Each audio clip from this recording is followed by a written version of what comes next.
Hello, কি অবস্থা সবার? আজকে একটা বিষয় নিয়ে কথা বলবো, সেটা হচ্ছে ফিনল্যান্ডের tourist visa to work visa আর tourist visa to other first residence permit student visa. Is it possible? Like আমি ফিনল্যান্ডে আসলাম ট্যুরিস্ট ভিসাতে 3 মাসের জন্য। দেন আমার মনে হলো যে okay fine, I can study, or আমি জব পেয়ে গেলাম, আই ক্যান ওয়ার্ক। এটা পসিবল কি না? তো এটা অনেকের মনেই অনেক কোশ্চেন থাকে। অনেকেই কোশ্চেন করে যে ভাই, ট্যুরিস্ট ভিসাতে এসে কি আমি সেটেল হতে পারবো কি না, বা আমি আমার স্পাউসকে নিয়ে আসতে পারবো কি না ট্যুরিস্ট ভিসাতে এসে আমার আন্ডারে ফার্স্ট রেসিডেন্ট পারমিট অ্যাপ্লাই করতে পারবে কি না, অথবা resident permit as a family ties apply করতে পারবে কি না।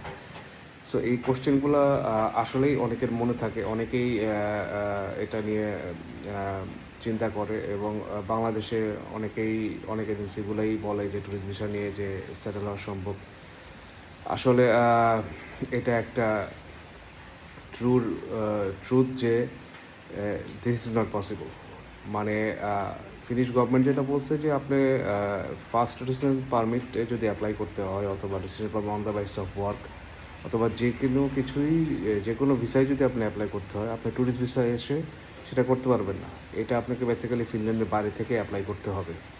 তো এখন মনে করো যে কেউ আসলো ট্যুরিস্ট ভিসাতে এসে, জব অফার কোনো কোম্পানি থেকে পেয়ে গেল, সেটা যদি তাকে অ্যাপ্লাই করতে হয়, অবশ্যই তাকে ফিনল্যান্ডের বাইরে গিয়ে অ্যাপ্লাই করতে হবে। সো এইখানে এসে ট্যুরিস্ট ভিসা ট্যুরিস্ট ভিসা থেকে আসলে কোনো ফার্স্ট রেসিডেন্স পারমিট ভিসায় কনভার্ট করা পসিবল না।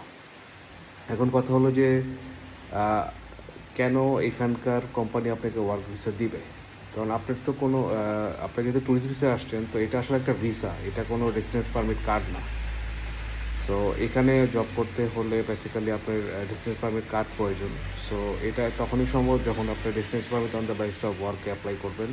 সেটা বেসিক্যালি ফিনল্যান্ডের বাইরে থেকে অ্যাপ্লাই করতে হবে। আর কারেন্ট কন্ডিশন ফিনল্যান্ডে আসলে জব অতটা নাই। সো কেউ স্কিলড হলে, সেক্ষেত্রে যদি সে ফিনল্যান্ডের বাইরে থেকে জবে অ্যাপ্লাই করে জব অফার পায়, এবং সে যদি অ্যাপ্লাই করে, দেন আসলে তার জন্য এটা পসিবল। আদারওয়াইজ আসলে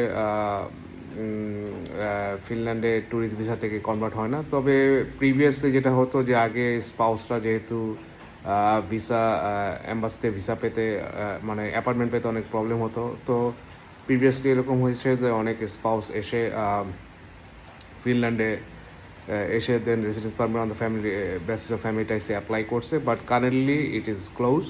so there is no chance of getting that visa. আর ওয়ার্ক ভিসার সেটাও আসলে এখানে এসে পসিবল না। ট্যুরিস্ট এসে বেসিক্যালি আপনি 3 months you can stay, after 3 months you have to go back. So there is no chance that আপনি এখানে আসলেন, ভিসা কনভার্ট করে ফেললেন। এটা আপনাকে যেই বলুক, আসলে এটা একদম ভুল ধারণা। মানে 95% চান্সেস মেকলি যে আপনাকে এটাকে রিফিউজ করবে। যদি বলেও থাকে যে না, আপনি ট্যুরিস্ট ভিসায় যান, আপনি কনভার্ট করা পসিবল। আপনি যদি এরকম যদি হয় যে আপনি কোনো ফিনিশ ইউনিভার্সিটি আপনাকে অ্যাডমিশনও দিছে, I think that is also not possible. কারণ অ্যাডমিশনটা আসলে আপনাকে অন দ্য বেসিস অফ এই ট্যুরিস্ট থেকে আসলে ইউনিভার্সিটিটা দেয় না। তারপর যদি কোনো ইউনিভার্সিটি দেয়, you will not get the first residency permit because you only get it from outside Finland. So thank you so much সবার জন্য। দয়া করে ট্যুরিস্ট বিষয়ে কেউ এসে টাকা পয়সা খরচ করবেন, মানে অনেক লক্ষ লক্ষ টাকা খরচ করে সর্বশান্ত হবেন না। আমি আশা করি ভালো থাকবেন। Thank you.